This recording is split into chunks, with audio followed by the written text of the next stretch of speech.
I think it's obvious that John Hughes has influenced Kevin Smith's career in many ways.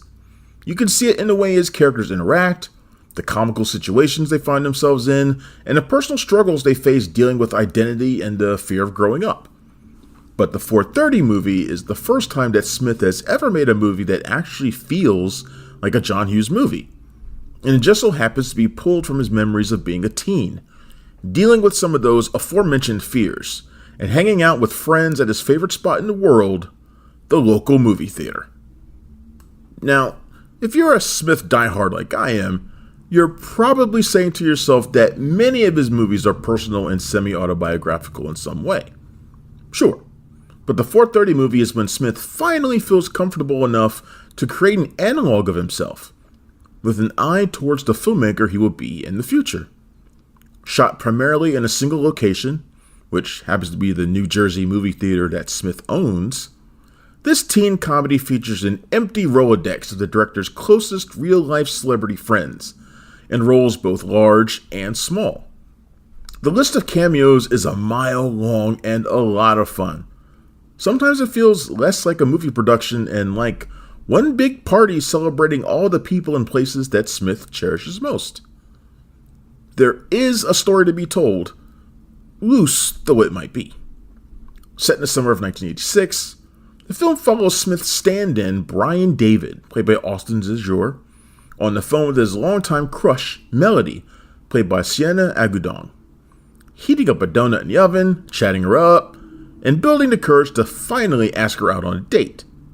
To his shock, his wish comes true when she accepts an invitation to join him for the 4:30 showing of a fictional R-rated detective movie at the local movie theater, his favorite hangout spot. In fact, the plan for Brian is to spend the entire day hanging out at the movies with his pals, horny heartthrob Bernie, played by Nicholas Cirillo, and a quietly observant Belly, played by Reed Northrup. Nothing is set in stone, though, because the day is going to be full of wacky hijinks, strange encounters, and frequent run-ins with the mean, Hollywood-aspiring theater manager, played by Jeong, who just loves to ban kids from his establishment. Seems counterproductive. The threat of getting kicked out looms around every corner, and it isn't helped by Brian's mom, played by Rachel Dratch, who won't stop dialing the theater telephone to check on him, or the pretentious goth ticket taker, played by Adam Pally, or Bernie's unchecked sex drive. That date with Melody is looking more tenuous at every minute. Stitching these plots together are movie vignettes satirizing films from the era, including rapper Logic as Astro Blaster in a Flash Gordon-style sci-fi adventure, and Smith's daughter Harley Quinn Smith as Sister Shook Her Walls, a sort of white nun blaxploitation action flick. It's really silly. Most of these clips are really enjoyable, especially the Sugar Walls killer nun stuff, but occasionally they intrude when you want the plot to just sort of keep on going forward. Guest stars pop up everywhere, including Sam Richardson as the Sergeant Slaughter-esque pro wrestler Major Murder, plus Justin Long, Method Man, Kate Micucci, Genesis Rodriguez, love her, Rosario Dawson, love her more, Diedrich Bader, and of course, old pals Jason Mewes, Brian O'Halloran, and Jeff Anderson. It wouldn't be a Kevin Smith movie without those guys.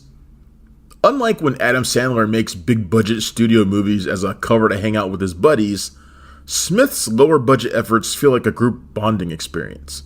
Everybody's just there to have a good time and help Smith make his project a reality. That kind of feeling is infectious. The young cast is all really strong, and since most are largely unknown, they bring a freshness that can't be replicated. Brian, Belly, and Bernie act like best buds who know one another too well, both for good and bad. They crack jokes, fight one another's battles, but also fight like teens who know how to hit someone where it hurts. And like so many male friendships, the arrival of a female love interest threatens to tear the crew apart.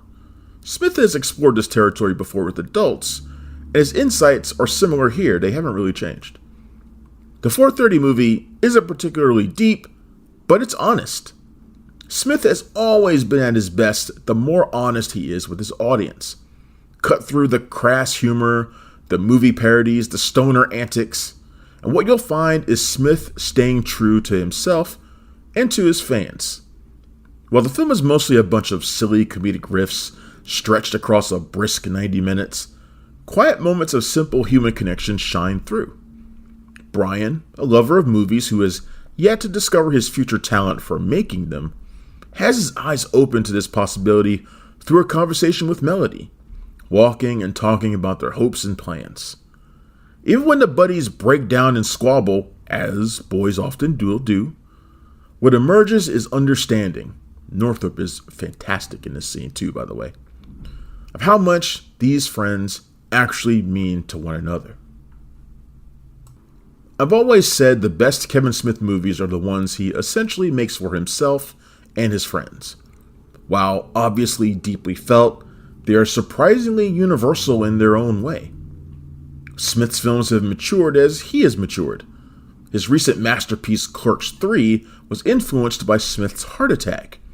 And as someone of a similar age who has had his own brush with death, it led to a similar reflection of my life.